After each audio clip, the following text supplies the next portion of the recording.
Προπαγάνδα, απλή, όμορφη και τρυφερή. Προπαγάνδα είναι να λες τα πράγματα αντίστροφα.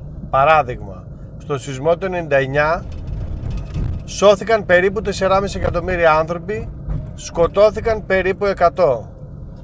Το ίδιο έχουμε τώρα με τις πλημμύρες. Τέταρτη μέρα από τις πλημμύρες, τρίτη προς τέταρτη μέρα από τις πλημμύρες, και δεν μπορούμε να ξέρουμε πώς είναι οι αγνοούμενοι. Λογικό θα μου πεις βέβαια, αγνοούνται. Άρα τι αγνοούμενοι θα ήταν. Αλλά όμως μαθαίνουμε κάθε λεπτό αν προσθεθούν άλλοι 3-4 διασωθέντες. Πώς απεγκλωβίστηκαν, με ποιο τρόπο και πού ακριβώς.